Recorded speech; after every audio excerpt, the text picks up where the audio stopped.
Hi there folks, Joel Self, Outdoor Instructor here. Welcome back to the YouTube channel. Today's video is going to be an interview with trainee instructor Becca Moore. But before we get into that, I just wanted to quickly remind anyone who's new to the channel, you can click both the subscribe button and the bell icon, so every time a new video comes out, you'll get a notification about it. Let's get straight into the interview, shall we? So folks, Becca has joined us over on the other side of the screen. Hiya Becca, how's it going? Hiya, how are you? I'm good. Very well, thank you. Becca, obviously, I know who you are, and those who climb with me at the course from Climbing Wall will have met you as well. But I was wondering, would you mind just quickly introducing yourself so that everyone who's watching at home knows who you are, what you're doing in terms of qualifications, where you're at with that?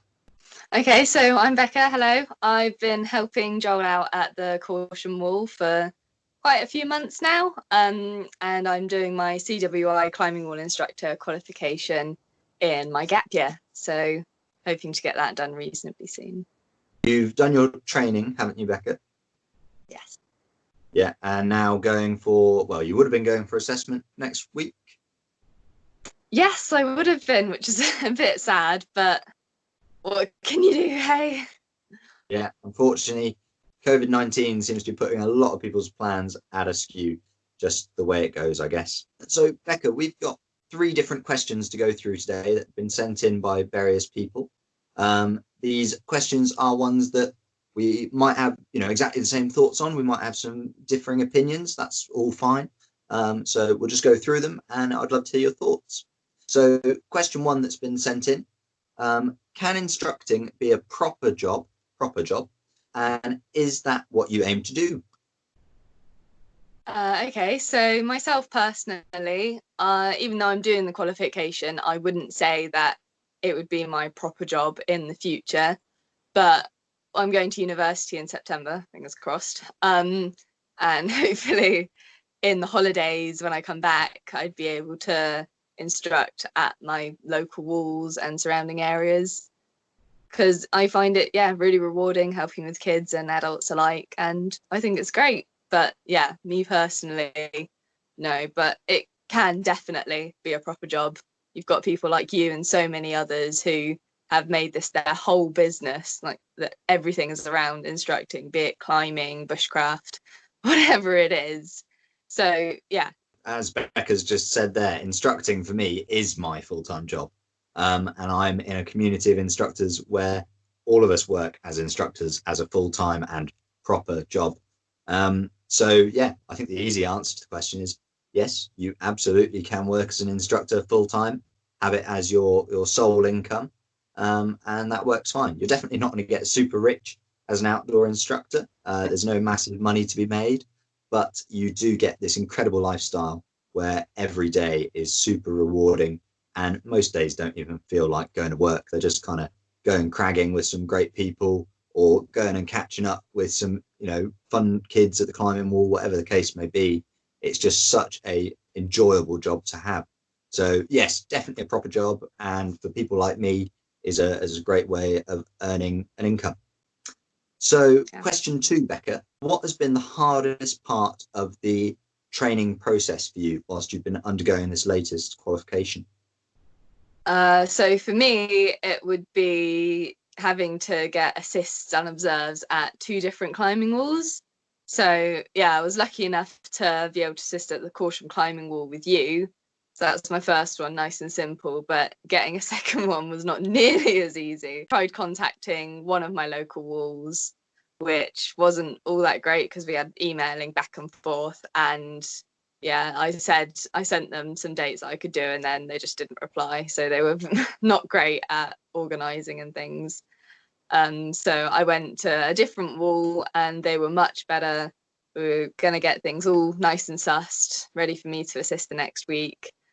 And all this happened, which wasn't great. But admittedly, I do have a little bit of fault, because I could definitely have found time in a busy schedule to have gone and assisting at another wall. Yeah, I think so many people who go through particularly the CWI qualification really struggle to get those assists at more than one centre. If you're already in the climbing community, it might be quite easy for you to get some assisting done at your local wall, as Becca, you've done by coming and doing some work with me. But getting experience at other climbing walls and other outdoor centres can be really tough to organise sometimes. And obviously, Becca, you've had the unfortunate situation of COVID-19 cropping up right as you were at that key moment getting the assists organised. So that's a real shame for you. But I think there'll be a lot of people out there who can relate to struggling with getting those assists. I think you just got to be really persistent and just go at it and email and email and email, and there will be walls around who'll be happy to support you. For me, the hardest bit for getting qualified, and this goes for kind of all the qualifications I've done, particularly through mountain training, is keeping up with logging is hard work. When I started out and I was getting qualified as a CWI, or CWA as it was at the time, I would go to the climbing wall and I would log all my climbs on my phone. I'd come home, I'd pop those all into my mountain training D-log, and it was done and dusted within the day. That didn't last very long at all. And I'm talking maybe 2-3 months of logging like that. And then it spiraled into this situation where I was kind of once a month trying to log everything I'd done in a month. And that became a big job. And so I'd start putting it off. And then I realized, oh no, I've got 6 months, 8 months, a year of unlogged climbing, mountaineering and walking. So for me, yeah, logging is a real big battle. And I think at the moment, my mountain training D-log is probably roughly 2 years out of date. I just sort of put stuff in there when I have a qualification coming up. So I go through all my records on my phone and on my laptop, and I find out what day did I do that route and what day did I go up on that gully, in that gully, and put all that information together and then put it into my D-log. But I'm definitely not keeping on top of it as I should do. For me, that logging process is just a big stumbling block. I just don't get round to it, unfortunately. Question 3, the last one we're going to go through, is what's the top piece of advice you would give to an upcoming instructor? So, Becca, that's your peers, really, isn't it? Yeah, definitely. So yeah, kind of like you've already touched on logging. I too have fallen into the trap of not necessarily keeping up with my logging. And if you leave it too long, if you've done loads of assists and observes and you don't know what day you did them on, and plus you're climbing, you've got to log that as well, it can really, really catch up with you really quite easily. And if you leave it long enough, it does become a little bit of a chore having to go through all your records of what you've logged and what you haven't logged. So definitely find the time, on an evening or set an hour apart on a day to just catch up with it, because it can. I'm very guilty of not having done it.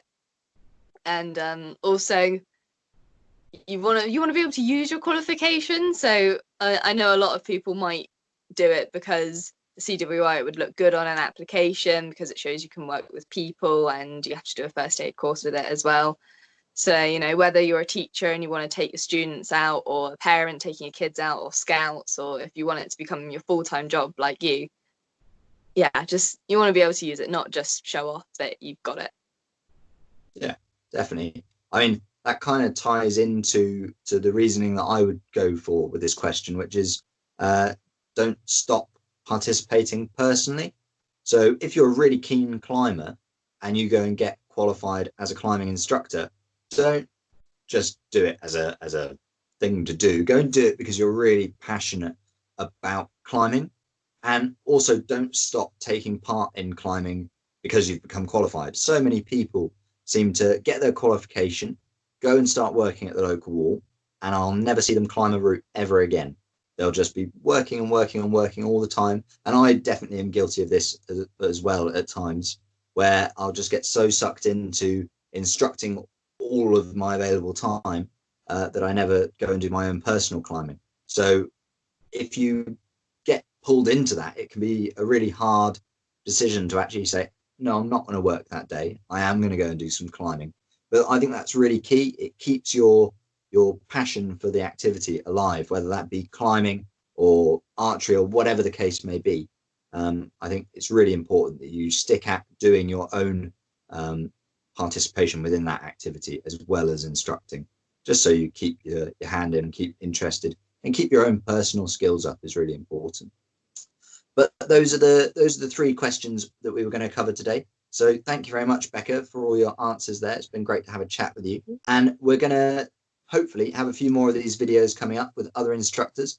So if you're an instructor who'd like to get involved like Becca has today, then absolutely drop me a message and let me know. I'd love to hear from you. But for today, that's all we've got time for. Thank you, Becca, and we'll see you soon at the climbing wall. Bye-bye. Bye. Well, folks, I hope that's been a helpful video for you. I've been Giles Fatler, instructor. Goodbye.